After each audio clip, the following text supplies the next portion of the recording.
আসসালামু আলাইকুম রহমতুল্লাহি বরকাতু। আমি মোহাম্মদ সিয়াম। আজকে একটা চমৎকার একটা বিষয় নিয়ে আলোচনা করতে চাই। এইটা কারো কাছে চমৎকার লাগতেও পারে, আবার কারো কাছে চমৎকার লাগতে নাও পারে। তবে আমার কাছে বেসিক্যালি খুব ভালো লাগছে। আমার কাছে মনে হয়েছে যে না, এটা খুবই ইফেক্টিভ একটা জিনিস। হ্যাঁ, তো বিষয়টা কি? বিষয়টা হচ্ছে অনেক সময় দেখা যায় যে আমরা জবাবটা পর্যন্ত পড়তে পারি, কিন্তু জবাবটা পড়ার পরের যে স্তরটা জাওয়াবুল জবাব, যেটা জাওয়াবুল জবাব, তো ওই যে হাই পিচ থেকে যে মানে একটা বাড়ি মারে যে মানে শুরু হয়, স্টার্টিং পয়েন্ট থেকে অনেক উপর থেকে যে শুরু হয়, তো ওই উপর লেভেলের যে রেঞ্জটা, ওইটা কোন জায়গা থেকে, গলার কোন জায়গা থেকে শুরু হবে সেটা আমরা আর বুঝতে পারি না। তো সেইটাকে আমরা এটাকে ফাইন্ড আউট করব, খুঁজে বের করব, এবং ওইটাকে প্রপারলি গলাতে ইউজ করব, সেটা নিয়ে আজকে ভিডিও ইনশাল্লাহ। তো এখন সব কিছু তো আসলে মুখে মুখে বললে তো হবে না, তো যার কারণে আজকে চিন্তা করলাম যে একটু খাতায় নোট করি। তো নোট করে এটা সাজাইলাম, তো এইটা ইনশাল্লাহ আজকে বোঝানোর চেষ্টা করবো ইনশাল্লাহ। হ্যাঁ, তো যেহেতু বুঝাইতে হবে, যেহেতু এটা এটা বুঝাইতে হবে, তো এইভাবে হাতে ধরে রাখলে তো আর বুঝাইতে পারবো না। তো যার কারণে আমি ব্যাক ক্যামেরায় দেখাচ্ছি ইনশাআল্লাহ। হ্যাঁ, আমি খাতায় আসছি। আমি খাতায় চলে আসলাম, মানে নোটের মধ্যে চলে আসছি। এখন আমরা এই বিষয়টাকে আলোকপাত করার চেষ্টা করবো ইনশাল্লাহ। হ্যাঁ, তো আমি বলতেছিলাম যে জবাবের পরে জাওয়াবুল জবাবটাকে, মানে জাওয়াবুল জবাবের রেঞ্জটা কীভাবে খুঁজে বের করব, সেইটা নিয়ে আলোচনা করব। হ্যাঁ, তো কথার কথা, আমার কাছে মনে হয় যে জবাব যেখানে শেষ হয়, জবাবের ফিনিশিং যেটা, হ্যাঁ, যেমন আমি যদি বায়াতি জবাবের কথা বলি এরকম, দুনিল্লাহি আরুনি মাযা খালাকু, কু, এই যে ও, এই যে স্বরটা আমরা পাইছি, ঠিক আছে, এই যে আমরা স্বর পাইলাম, তো এই স্বরটা ঠিক উল্টা অক্টেভ থেকে শুরু হবে। মানে এই স্বরে যে অক্টেভ আছে, যে সপ্তক আছে, এই সপ্তকের ঠিক অপোজিট যে স্বরটা আছে, তা সেই স্বর থেকে হাই পিচটা আসবে বলে আমার মনে হয়। তো এখন অক্টেভের কথা বললাম, তাহলে অক্টেভটা আগে আপনাদের কাছে ক্লিয়ার করি। অক্টেভ কাকে বলা হয়?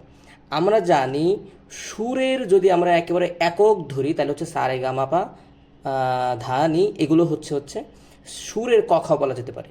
এখন কোনো ছেলে যদি ক খ না জানে, তাহলে কি সে সুর বানাইতে পারবে, বাক্য বানাইতে পারবে, ওয়ার্ড বানাইতে পারবে?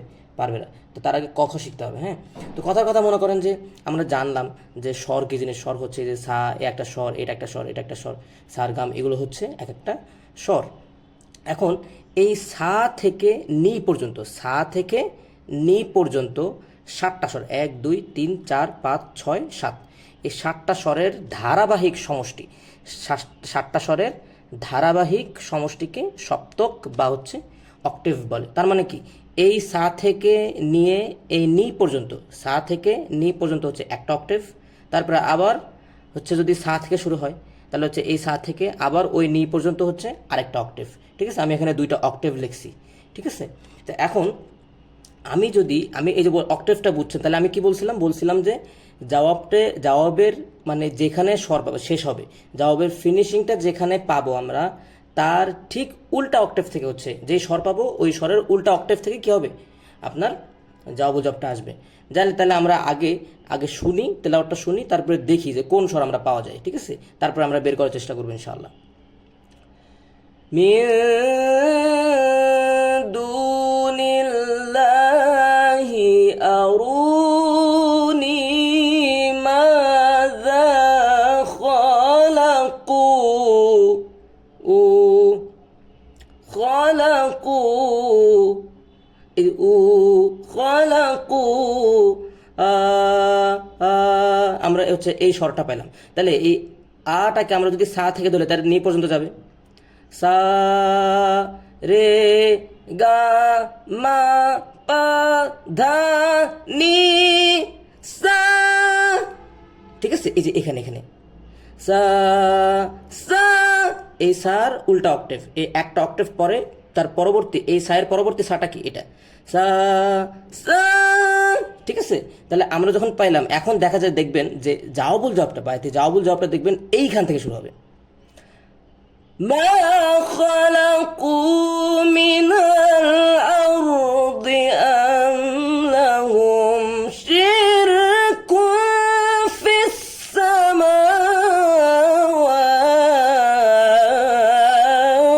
সামাওয়াত। হ্যাঁ, তাহলে তাহলে কি পাইলাম আমরা? মিন দুনিল্লাহি আরুনি মাযা খালাকু। ও এই যে শর্টটা পাইছি, এই শর্ট থেকে আমরা আবার কিসে যাব? এই 7টা 8টা স্বর পড়ার চেষ্টা করব। ও সা রে গা মা পা ধা নি সা মা খ সা মা খালাকু মিনাল আরদি আম লাহুম শিরকুন ফিস সামাওয়াত।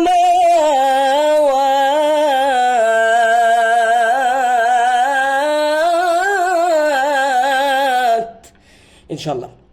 তাহলে আশা করি আপনারা বোঝার কথা, তাহলে আমরা কাজটা কি হলো, আমরা জবাবের লাস্টের ফিনিশিংয়ে যে স্বর পাইছি ওই স্বর থেকে নিয়ে 8টা স্বর আমরা আগাবো। হ্যাঁ, একটা অক্টেভ আগাবো, একটা অক্টেভ আগানোর পরে ওই স্বরের উল্টা যে স্বরটা আছে ওই স্বর থেকে হচ্ছে আমরা হাই পিচটাকে পড়ার চেষ্টা করবো, জবটাকে পড়ার চেষ্টা করবো। তাহলে দেখবেন যে ইনশাল্লাহ আপনারা ভোকাল রেঞ্জ পাবেন এবং পড়ার মানে আসলে প্র্যাকটিসটা খুব মজার হবে ইনশাল্লাহ। এই কাজটা কখন করবেন? যখন হচ্ছে প্র্যাকটিস করবেন, তিলাওয়াত যখন হচ্ছে আপনারা প্র্যাকটিস করতেছেন ঠিক ওই সময় গিয়ে হচ্ছে আপনারা এটাকে প্র্যাকটিস করার চেষ্টা করবেন। এখন কারো যদি এরকম মনে হয় যে হচ্ছে আপনি অনুমান করে বুঝতে পারবেন না, যেমন আমি বলতেছি সা রে গা মা, আপনি এইভাবে যে সা রে এই পার্থক্য করতে পারেন না, সা রে গা মা পা ধা নি, এইরকম 7টা স্তর একদম স্টেপ বাই স্টেপ আপনি সিঁড়ি বাই সিঁড়ি আগাইতে পারেন না, তখন আপনি কি করবেন?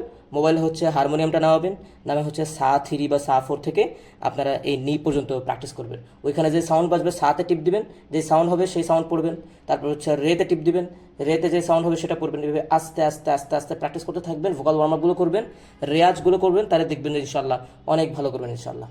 ঠিক আছে ইনশাল্লাহ। তো সবাই ভালো থাকেন আর আমার জন্য খাস করে দোয়া করবেন এবং ইনশাল্লাহ। আর এই ভিডিও কারা কারা উপকার পেলেন, কাদের ভালো লাগলো সেটা অবশ্যই কমেন্টে জানাবেন ইনশাল্লাহ, এবং আপনি অবশ্যই এটা আরেক জায়গায় শেয়ার করে দেবেন ইনশাল্লাহ। আসসালামু আলাইকুম রহমতুল্লাহ।